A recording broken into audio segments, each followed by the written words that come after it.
Okay, so today we're diving deep into a place that needs little introduction, at least when it comes to, those breathtaking landscapes you see in travel brochures. Aw, you're talking about New Zealand, land of the long white cloud. Exactly.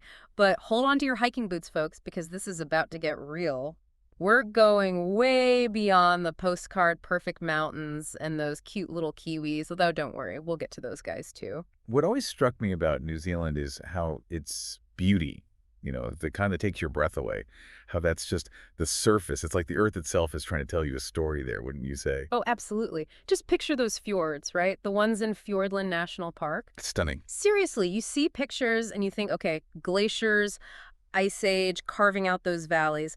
But to actually wrap your head around the sheer power of nature, that took two. It's mind-boggling. Mind-boggling is right. It's millions of years in the making, too, and all because New Zealand sits right smack on the Pacific Ring of Fire. Right. Which explains not just the fjords, but those geothermal wonders, too. I mean, you've got places like Waiotapu, where you can practically feel the Earth's heat, like right beneath your feet. And all that geothermal activity, that's basically the recipe for why New Zealand's ecosystems are so incredibly unique. And speaking of unique, we've got to talk about the kakapo. Ah, yes, the kakapo. A bit of a celebrity in the bird world these days. Total celebrity, though maybe not for the same reasons as our buddy the kiwi. I mean, they're both flightless, but one's this national icon and the other's Well, the kakapo's this big green parrot that's sadly super rare, like really rare. critically endangered. And it's a story that's equal parts remarkable and unfortunately kind of tragic.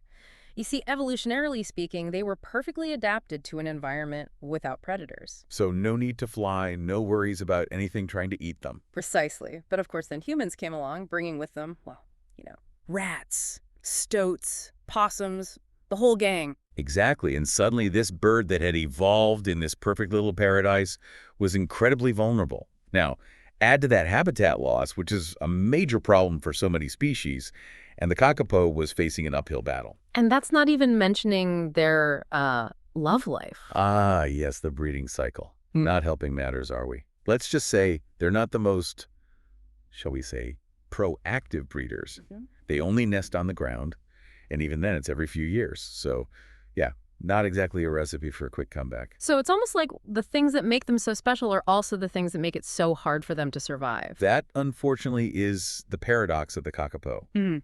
But, and this is important, it's not all doom and gloom. Please tell me there's some good news here. There is. Dedicated teams of conservationists are doing incredible work. Artificial incubation, predator-free sanctuaries, you name it, they're trying it. And it's working. We're seeing real progress with protecting other native penguin populations too, and don't even get me started on New Zealand's commitment to their oceans. Okay, I won't get you started, but I do want to hear about it. Oh, it's phenomenal. Their marine conservation efforts are world-renowned. They're protecting whales, dolphins, you name it. It's really quite impressive. Okay, that does give me some hope. But, we've talked about the incredible landscapes, the unique wildlife. We can't forget about the people. New Zealand's indigenous people, the Maori, have a history and culture that's deeply, deeply connected to the land itself. It's true, and it's a history, like so many, that hasn't been without its challenges. Colonization, as we know, has left its mark. But what's really remarkable is how modern New Zealand is working to embrace its Maori heritage in a really meaningful way. I'm thinking about the resurgence of Te Reo Maori, their language. It's Yeah. incredible. It really is. It's being revitalized in schools, in government, everywhere. Imagine that a language once on the brink of disappearing, now woven into the fabric of everyday life. It speaks to the resilience of culture, wouldn't you say? Absolutely. Cultures evolve, they adapt, they find ways to thrive even in the face of adversity. And speaking of adversity, we'd be remiss if we didn't talk about the elephant in the room, or should I say, the rising tide in the Pacific. Climate change is a very real threat to New Zealand, maybe even more so than for other places. It's true, and it's particularly concerning for an island nation.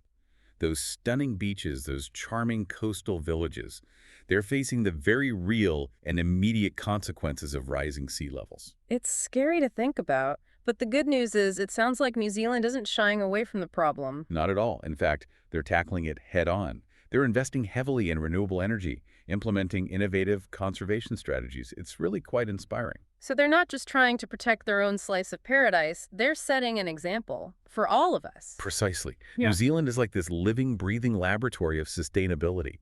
They're proving that you don't have to be a global superpower to make a real difference in the fight against climate change. It's a good reminder that even though New Zealand might feel a world away, we're all connected by this planet we share, by the challenges we face, and by the solutions we find. I like that. I like that a lot. So the next time you see a picture of those stunning New Zealand landscapes, take a moment to appreciate the forces that shaped them, the delicate balance of life that thrives there, and the people who are fighting to protect it. It's a story that goes far beyond just pretty pictures. It's a story that speaks to the heart of who we are and what we can achieve when we work together.